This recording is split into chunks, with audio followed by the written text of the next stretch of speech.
지금까지 들어온 주요 뉴스 정리합니다. 오늘도 김영민 아나운서와 함께합니다. 어서 오세요. 네, 점심 먹고 한잔 하면서 듣는 영민은 뉴스 시간입니다. 네, 오프닝에서 말씀드렸지만 더불어민주당 이재명 대표의 단식이 오늘로 19일째입니다. 지금 병원으로 옮겨져서 치료받고 있죠? 네, 그렇습니다. 지난달 31일에 취임 1주년 기자간담회에서 단식을 선언했던 이재명 대표, 대통령의 민생 파괴 그리고 민주주의 훼손에 대한 사죄와 또 일본의 핵 오염수 방류 반대 입장 표명, 전면적 국정 쇄신과 개각 등을 요구한 바 있는데요. 단식 19일째를 오늘 맞았고요. 이재명 대표 건강이 급속하게 악화하면서 오늘 오전 7시경 서울 여의도 성모병원으로 이송됐습니다. 민주당에 따르면 이 대표가 오늘 오전에 혈당이 급속히 떨어지면서 거의 의식을 잃은 상태였다고 합니다. 예. 그래서 이송되는 사진을 봐도 눈을 감은 채로 이송되는 걸 볼 수 있었습니다. 가장 궁금한 게 지금 이 대표의 건강 상태인데요. 지금 건강 상태 어떤 상황이라고 지금 전해지고 있죠? 네, 이 대표는 지금 여의도 성모병원에서 또 병원으로 옮겨서 서울 중랑구에 위치한 단식 회복 전문 병원으로 옮겨진 것으로 전해지는데요. 예. 권칠승 수석 대변인이 이 대표의 건강 상태에 대해서 브리핑을 했습니다. 현재 생리식염수 투여받는 응급조치 받고 있다고 했고요. 추가 검사가 필요하기는 하지만 장기간 단식으로 장기가 상당히 손상됐다라는 의료진 소견이 있었다고 설명했습니다. 예. 지금 장기가 손상됐다 이런 얘기까지 하고 있는데 지금 주변에서 많은 분들이 단식을 만류하고 있습니다. 하지만 이 대표 여전히 단식을 이어가는 상황인 거죠? 네, 그렇습니다. 권칠승 수석 대변인이 이 대표가 단식을 계속 이어갈 의지가 있느냐 이런 질문에 답을 했는데요. 예. 단식을 중단하겠다는 의사를 밝히지 않았다라고 말했습니다. 그래서 아직 의사를 밝히지 않았기 때문에 병상에서 단식을 이어갈 가능성도 여전히 남아있기는 합니다.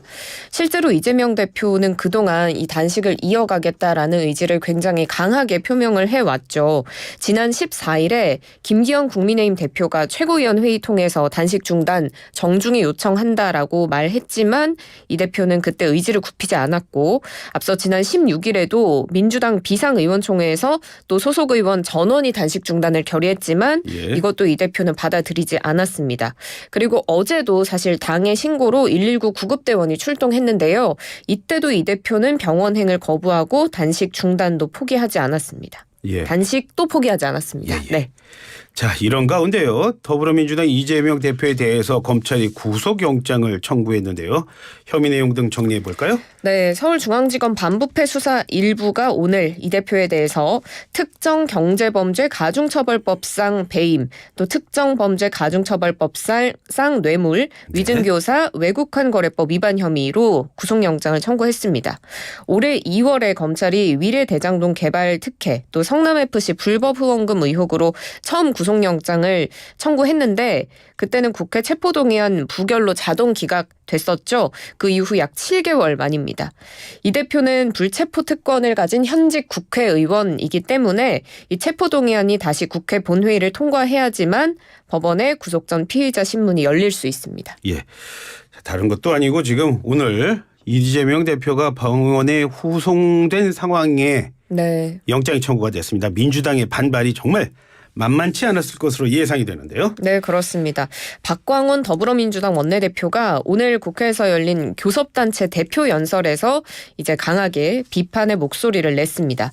이 정부는 국정을 쇄신하라는 야당 대표의 절박한 단식에 체포 동의안으로 응수하려 한다라면서 브레이크 없는 폭주다라고 말을 했습니다. 예. 그러면서 박 원내대표는 이 민주당은 구속영장을 국회 비회기에 청구할 것을 요청을 해왔는데도 굳이 검찰이 정기국회 회기에 체포동의안을 보내겠다는 건 정치행위다 이렇게 봤습니다.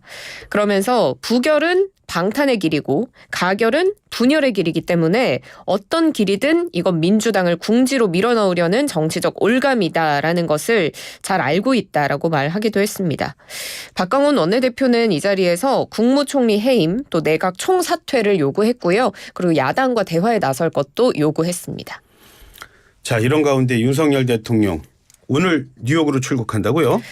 출국했습니다. 오늘 오전 9시 20분 전용기인 공군 1호기를 타고 성남 서울공항 통해서 뉴욕으로 출발했는데요. 예. 김건희 여사도 동행했습니다.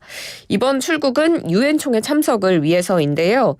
이번 일정에서 윤 대통령은 최소 30개 이상의 양자회담 소화하게 됩니다. 대통령실은 지금까지 계획한 것만 30개 정도이고 또 앞으로 더 늘어날 수도 있다고 말하면서 한 50개까지 할 수도 있다 이런 말도 했습니다. 이렇게 양자회담을 많이 진행하는 이유는 바로 2030 세계박람회 유치 위해서인데요. 정말 4박 6일간의 총력전이라고 보시면 될 것 같습니다. 대통령실 고위 관계자는 지금 역대 가장 짧은 기간에 가장 많은 회담을 진행한 대통령으로서 역사에 길이 남을 거라면서 기네스북에 도전할 것이다 이런 언급도 했습니다. 예. 그밖에 뭐 어떤 일정들 소화하게 되는지 더 소개해 주시죠. 네, 말씀드렸듯이 이번 출국은 유엔 총회 참석을 목적으로 하는데요. 이번 유엔 총회의 공식 명칭은 제78차 유엔 총회 고위급 회기입니다. 주제는 신뢰 회복과 글로벌 연대 재촉진이고요. 윤석열 대통령은 우리 시각으로 21일 새벽에 기조 연설을 진행합니다. 예. 참석한 정상들이 차례로 연설을 하게 되는데요. 윤 대통령은 글로벌 격차 해소를 위한 우리 정부의 기여 방안 밝히고 또 안보리 비상임 이사국으로서 활동 계획, 의지도 강조하게 됩니다. 이뿐 아니라 북한과 러시아가 최근에 군사 협력을 하고 있는데 예. 여기에 대해서 강하게 비판하는 메시지도 담길 것으로 보입니다. 또 다른 주요 일정을 살펴보면 뉴욕대에서 디지털 비전 포럼이 개최가 되는데요.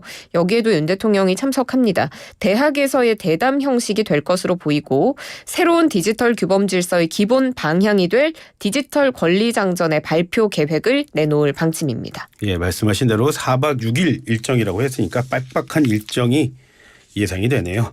다음 소식 알아보겠습니다. 자, 요즘 마약 얘기가 계속 나오고 있습니다. 확산세도 이게 확산세지만 마약을 접하는 연령대가 점점 낮아지고 있어요. 이와 관련한 소식 가져오셨다고요? 네, 그렇습니다. 이번에는 미성년자가 마약을 상습 투약한 일이 있었는데요. 예. 10대 여학생이 마약을 상습적으로 투약한 혐의로 징역형의 집행유예를 선고받았습니다. 수원지법 형사 11부가 마약류 관리에 관한 법률 위반 등의 혐의로 18살 A양에게 징역 10월에 집행유예 2년 선고했고요. 예. 또 40시간의 약물 치료 강의 수강, 80만 원의 추징도 명령했습니다. 이 A양은 강원도 양양의 한 해수욕장 인근 화장실에서 케타민을 투약한 걸 시작으로 작년 1월부터 7월 말까지 필로폰, 엑스터시, 케타민, 대마 등 다양한 마약을 수차례 매수하고 투약한 혐의로 기소됐습니다. 재판부 역시 그런 10대 마약 보면서 할 얘기, 하고 싶은 얘기들 참 많았을 텐데 어떤 얘기 하던가요? 네, 재판부는 마약류 관련 범죄는 특성상 적발이 쉽지가 않고 재범의 위험성 높을 뿐 아니라 환각성과 중독성으로 인해서 개인은 물론이고 사회 전반에 끼치는 해악이 큰 중대 범죄라고 봤습니다. 예. 죄질이 무겁다라고 판시했는데요. 하지만 이 피고인은 사건의 범행을 모두 인정하고 반성하고 있고 또 범행 당시에 미성숙한 17세 소년, 지금도 18세 학생인 점 등 예. 여러 가지 양형 조건을 참작했다고 밝혔습니다. 많은 고민이 엿보입니다. 그렇죠? 네. 예. 끝으로 스포츠 소식 가져오셨습니다. 스마일 점퍼라고 불리는 선수입니다. 바로 육상 높이뛰기의 우상혁 선수인데요. 우 선수가 또 이번에 기분 좋은 소식도 전해왔다고요? 네, 그렇습니다. 우리 시각으로 어제 오전 미국 오리건주 유진 헤이워드 필드에서 열린 2023 세계 육상연맹 다이아몬드 리그 파이널 남자 높이뛰기 경기에서 우상혁 선수가 우승했다는 아주 기분 좋은 소식이 들어와 있습니다. 우상혁 선수가 우승을 했네요. 네. 언어 유희인가요? 죄송합니다. 개인 실외 최고 기록인 2m 35를 넘어섰는데요. 우리 한국 선수가 다이아몬드 파이널에 오른 것도 사실 우상혁 선수가 최초였는데 예. 여기서 입상하는 것을 넘어서 우승까지 거머쥐었기 때문에 정말 한국 육상의 새 역사를 작성하고 우리가 이걸 목격했다라고 볼 수 있을 것 같습니다. 우상혁 선수는 1차 시기에서 2m 15, 2m 20, 2m 25, 2m 29 가볍게 넘어섰고요. 예. 이후에 2m 33도 한 번에 성공하면서 단독 1위로 올라섰습니다. 그리고 2m 35 이게 개인 실내 최고 기록인데 예. 두 번의 실패 끝에 3차 시기에 짜릿하게 성공을 해내면서 금메달을 목에 걸었습니다. 우상혁 선수 때문에 높이뛰기의 높이뛰기라는 종목에 팬이 된 분들 참 많다 그런 얘기 들었습니다. 저도 그 중에 한 명이고요. 예. 자, 그런데 이제 광저우 아시안 게임이 얼마 남지 않았습니다. 우 선수에게 이번 대회에서의 좋은 결과 기대해 봐도 되겠죠? 네, 우상혁 선수가 이제 이달 말에 열리는 아시안 게임에 출전하는데요. 예. 아직 우상혁 선수가 아시안 게임 금메달이 없습니다. 그래서 이번에 바로 귀국해서 진천 국가대표 선수촌에서 아시안 게임을 위한 마무리 훈련에 돌입하게 되고요. 우상혁 선수는 이 다이아몬드 리그 우승 내 평생의 목표 중 하나였는데 정말 기분이 좋다라고 밝히면서 예. 이제 항저우 아시안 게임 금메달 획득을 위해서 더 노력하겠다라는 입장을 밝혔습니다. 예, 오늘 무엇보다 저희 아재 개그를 좋아해 주셔서 고맙습니다. 예, 오늘 말씀 잘 들었습니다. 고맙습니다. 고맙습니다. 예, 지금까지 김영민 아나운서와 함께했습니다.